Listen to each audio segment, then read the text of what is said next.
विदेशी आक्रमणकारियों की बात करें कि भारत पर प्रथम जो विदेशी आक्रमण हुआ था ये 5वीं ईसा पूर्व शताब्दी में हुआ था।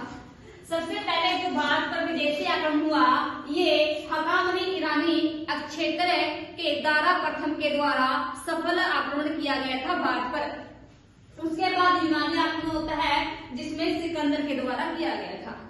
बात करें ईरानी यानी कि फारसी आक्रमण की, इसे सबसे पहले किया गया था हकामनी वंश के द्वारा और हकामनी जो वंश थे इसके संस्थापक थे साइरस द्वितीय जिसे पुरुष भी कहा गया और इसने सबसे पहले पश्चिमी एशिया का ये सबसे शक्तिशाली शासक था और भारत पर इसके द्वारा आक्रमण करने का असफल प्रयास किया गया 550 ईसा पूर्व में।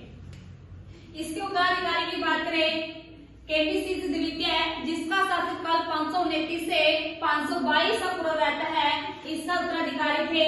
लेकिन इसका जो उत्तराधिकारी था ये अपने ही भाइयों में उत्तराधिकारी युद्ध में व्यस्त रहा जिस कारण से इसने भारत में विस्तार की ओर कोई ध्यान नहीं दिया। उसके बाद शासक आता है दारा प्रथम आता है और दारा प्रथम का शासनकाल रहता है 522 से 486 ईसा पूर्व तक। भारत पर प्रथम सफल आक्रमण दारा प्रथम के द्वारा किया गया था और ये किया गया था 516 ईसा पूर्व में। इसका अन्य नाम हमें डेरियस या डायरोगस भी मिलता है। डेरियस नाम से काफी प्रसिद्ध है ये और अशोक के समय इसका उल्लेख हमने किया भी था। यानी कि जो अशोक ने अभिलेख उत्कीर्ण करने की जो प्रथा सीखी थी या इससे ही प्रेरित होकर यहाँ पर अभिलेख लिखने स्टार्ट किए थे अशोक के द्वारा। गांधार क्षेत्र को फारस साम्राज्य में इसके द्वारा मिलाया गया। आज का यानी कि अफगानिस्तान और पाकिस्तान वाला क्षेत्र इस दारा प्रथम के द्वारा ही फारसी साम्राज्य में मिलाया गया था। इसमें इसकी सहायता की थी इसके यूनानी सेनापति स्काइलेस के द्वारा। उसके बाद इसके बाद में 3 अभिलेख मिलते हैं बहिष्कुंद, पर्सिपोलिस और नक्शे रुस्तम। इन तीनों अभिलेखों से पता चलता है कि दारा प्रथम का जो अधिकार क्षेत्र था या शासन क्षेत्र था ये सिंधु नदी के तटीय क्षेत्रों तक विस्तृत था।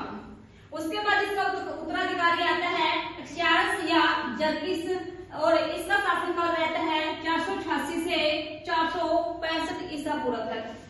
यूनानियों द्वारा इसे प्रकाशित हुआ और भारतीयों को इसने सेना में भर्ती करके यूनानियों के विरुद्ध काम यानी कि युद्ध में सहायता कराई, लेकिन ये नाकाम रहा और ये यूनानियों के द्वारा पराजित होने वाले पहले ईरानी शासक थे।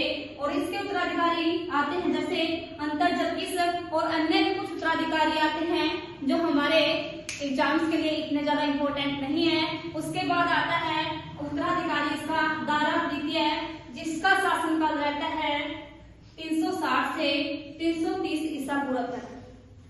अंतिम ईरानी शासक कहा जाता है दारा तृतीय को और इसके साथ ही आरबेला या फिर गोगा बेला का युद्ध होता है सिकंदर और दारा तृतीय के बीच, जिस युद्ध में सिकंदर द्वारा दारा तृतीय परास्त होता है और ये होता है 331 ईसा पूर्व में। और इसी युद्ध के बाद भारत में ईरानी जो आधिपत्य था इसकी समाप्ति हो जाती है।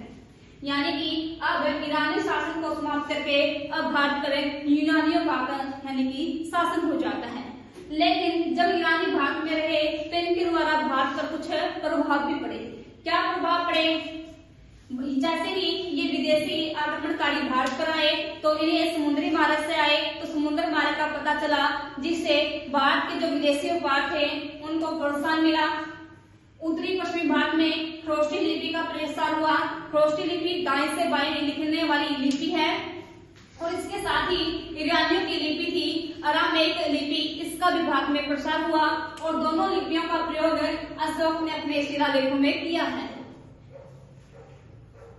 अभिलेख उत्कीर्ण करने की प्रथा प्रारंभ किससे इन्होंने की थी? ईरानियों ने। ईरानियों में भी किसने? दारा प्रथम ने। और इस दारा प्रथम का से ही प्रेरित होकर अशोक ने अभिलेख उत्कीर्ण करने की प्रथा स्टार्ट की थी। सिंगलोई यानी जो सेकलस ये चांदी के सिक्के थे और डेनियस सोने के सिक्के के प्रचलन का भी काम या श्रेय दिया जाता है ईरानियों को। और मौर्य साम्राज्य में केश प्राक्षणन की प्रथा ईरानियों से ही प्रेरित होकर शुरू की गई। केश प्राक्षणन क्या थी, यानी कि केश धोने की प्रथा या बाल धोने की जो प्रथा थी उस मौर्य साम्राज्य में ईरानियों द्वारा दी गई थी।